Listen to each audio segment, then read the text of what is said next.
മുട്ടിൽ മരമുറിയുമായി ബന്ധപ്പെട്ട വഞ്ചനാ കേസിൽ ഒന്നാം പ്രതി റോജി അഗസ്റ്റിൻ ഇന്ന് ചോറ്റാനിക്കര മജിസ്ട്രേറ്റ് കോടതിയിൽ ഹാജരാകും. കേസിൽ തുടർച്ചയായി ഹാജരാകാതിരുന്നതിനെ തുടർന്ന് പ്രതികൾക്കെതിരെ കോടതി ജാമ്യമില്ലാ വാറന്റ് പുറപ്പെടുവിച്ചിരുന്നു.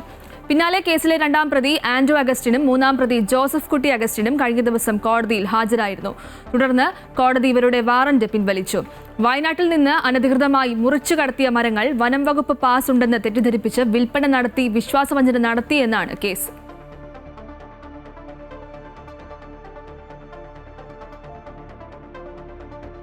താമരശ്ശേരി ഫ്രഷ് കട്ട് നൽകിയ ഹർജി ഹൈക്കോടതി ഇന്ന് വീണ്ടും പരിഗണിക്കും. മലിനീകരണ നിയന്ത്രണ ബോർഡിന്റെയും ജില്ലാ ഭരണകൂടത്തിന്റെയും സംയുക്ത പരിശോധനാ റിപ്പോർട്ട് ഫയൽ ചെയ്യാനാണ് കോടതി നിർദ്ദേശം നൽകിയിട്ടുള്ളത്.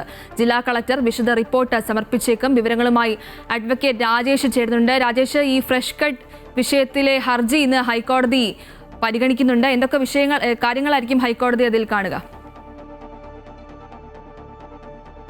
ഗോപിക, ഫ്രഷ് കട്ട് നൽകിയ ഹർജിയിൽ മലിനീകരണ നിയന്ത്രണ ബോർഡ് കൊടുത്ത ഒരു സ്റ്റോപ്പ് മെമ്മോ അതിൽ അടച്ചുപൂട്ടാനുള്ള ഉത്തരവ് അതാണ് ഹൈക്കോടതി താൽക്കാലികമായിട്ട് സ്റ്റേ ചെയ്തത്.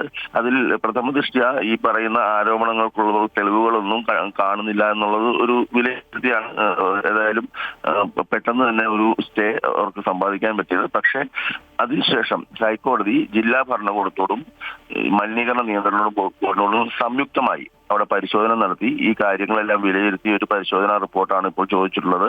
ഇതൊരു സംയുക്ത പരിശോധന നടത്തുകയും ചെയ്തു. ഈ സംയുക്ത പരിശോധനാ റിപ്പോർട്ട് പരിഗണിച്ച ശേഷമായിരിക്കും ഇത് തുടർന്ന് മുന്നോട്ട് പ്രവർത്തിക്കാൻ അനുവദിക്കണോ വേണ്ടയോ എന്ന് ഹൈക്കോടതി തീരുമാനമെടുക്കുകയുള്ളൂ. പ്രധാനമായും ആ പ്രദേശവാസികൾ വർഷങ്ങളായി സമരം ചെയ്തുകൊണ്ടിരിക്കുകയാണ്.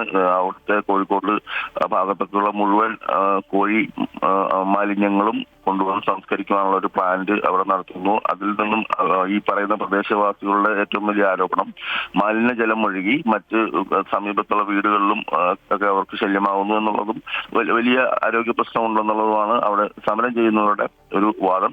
ഏതായാലും ഇപ്പോൾ സർക്കാരിന്റെ ഭാഗത്തു നിന്ന് ഇടപെട്ടുകൊണ്ട് താൽക്കാലം ഇതിന്റെ ഹൈക്കോടതി ഇങ്ങനെ ഒരു സ്റ്റോപ്പ് മെമ്മോ സ്റ്റേ കൊടുത്തെങ്കിലും താൽക്കാലികമായി അത് പ്രവർത്തിക്കാതെ ഇരിക്കുന്ന ഒരു അവസ്ഥയിലേക്ക്, അതായത് കോടതിയുടെ അന്തിമ വിധി വരുന്നത് വരെ പ്രവർത്തിക്കരുത് എന്നുള്ളൊരു തീരുമാനം എടുത്തിട്ടുണ്ട്. എങ്കിലും അക്കാര്യം കോടതി പരിഗണിക്കുന്നത് ഈ സംയുക്ത റിപ്പോർട്ടാണ്. ഈ സംയുക്ത റിപ്പോർട്ട് ലഭിച്ച ശേഷം അതിൽ ഏതൊക്കെ കാര്യങ്ങളാണ് ജില്ലാ ഭരണകൂടവും മലിനീകരണ നിയന്ത്രണ ബോർഡും കൂടി സംയുക്തമായി കണ്ടെത്തിയിട്ടുള്ളത്.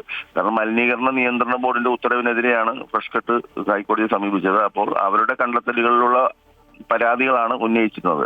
അത് മുഖവിലേക്ക് എടുത്തുകൊണ്ട് പ്രാഥമികമായിട്ട് അത് വിലയിരുത്തിയാണ് ഹൈക്കോടതി ഒരു സ്റ്റേ പെട്ടെന്ന് തന്നെ നൽകിയത്, ഇത്ര വിവാദമായ പ്രശ്നമായിട്ടുകൂടി. എങ്കിലും ജില്ലാ ഭരണകൂടം കൂടി ഇടപെടുമ്പോൾ അതിൽ DMO അടക്കമുള്ള ആൾക്കാരുടെ ഒരു പ്രാതിനിധ്യം ഉണ്ടാവും. അപ്പൊ അവർ കൂടി ഇടപെടുമ്പോൾ ഒരു സംയുക്ത റിപ്പോർട്ട് വരുമ്പോൾ കൂടുതൽ വ്യക്തമായ ഒരു ചിത്രം ഹൈക്കോടതിക്ക് ലഭിക്കും എന്നുള്ളത് കൊണ്ടാണ് അങ്ങനെ ഒരു സംയുക്ത പരിശോധനാ റിപ്പോർട്ട് ഹൈക്കോടതി ആവശ്യപ്പെട്ടിട്ടുള്ളത്. ഇന്ന് റിപ്പോർട്ട് ഫയൽ ചെയ്യുകയോ അല്ലെങ്കിൽ ഒരുപക്ഷെ റിപ്പോർട്ട് ഫയൽ ചെയ്യാൻ സമയം ചോദിക്കുക, ഏതാണ് സർക്കാർ ചെയ്യുന്നതെന്നറിയില്ല.